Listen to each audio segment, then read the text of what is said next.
Imagine walking up to a Target, seeing a little girl outside selling candy for $1, and your response is, "Where's your permit? Do you have a license to be here?"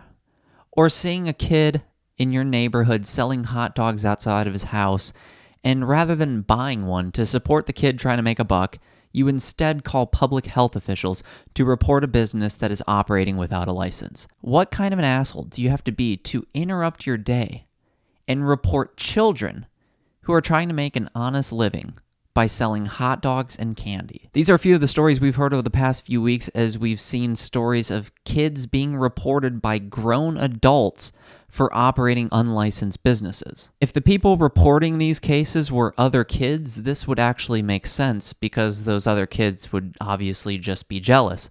But these are actually grown adults. In the case of the Target girl selling candy, the person who confronted her looks like she's probably 80 years old.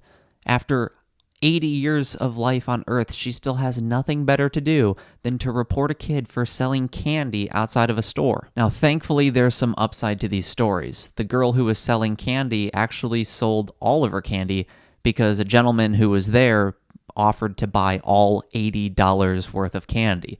Seriously, good for that guy, and I'm glad to know that people like him exist in this world. And in the case of the hot dog stand, he has now been issued a license and a permit by the city of Minneapolis, but he still had to make changes to his hot dog stand. He had to buy a tent because apparently consumers aren't able to make the decision of not purchasing hot dogs from a hot dog stand if there is no cover. This is apparently a public health crisis where you need cover to purchase food. But the question I want to ask you today is whether or not these permits and licenses should exist in the first place. Why is a kid who's selling hot dogs in his front yard required to have a license and a permit just to sell hot dogs? And I think this is best explained using a variation of Robert Nozick's thought experiment, The Tale of the Slave.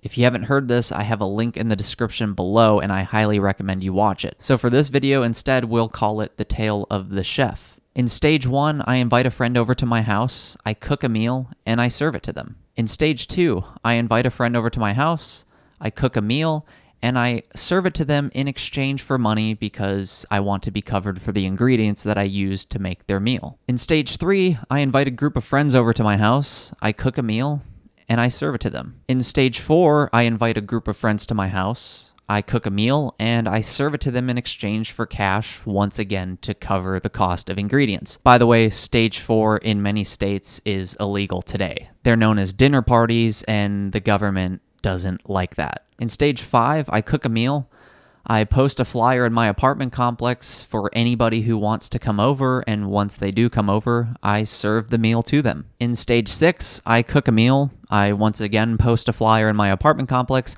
and anybody who comes to my house can receive the meal that I've cooked in exchange for cash, once again to cover the cost of ingredients. In stage 7, I cook a meal, I open my apartment to anybody who wants to come between the hours of 12 and 5, and I give them the meal in exchange for cash. In stage 8, I buy a building, I post hours of operation, and I cook meals for people in exchange for cash. Now my question for you, as Nozick presents in his Tale of the Slave, is at what point between stage 1 and 8 does cooking a meal for other people and them voluntarily giving me cash in exchange for that meal become a public health issue, necessitating business permits and public health inspectors? Why is it that when you go to a friend's house or maybe even a stranger's house party who cooks a meal for you, that you don't require them to have a public health official come in to inspect their kitchen and make sure everything is up to code? What is it about a business that suddenly creates this arbitrary requirement for a certain standard of cleanliness? Let me know what you think by leaving a comment below, and if you like the video, like and subscribe. Thanks.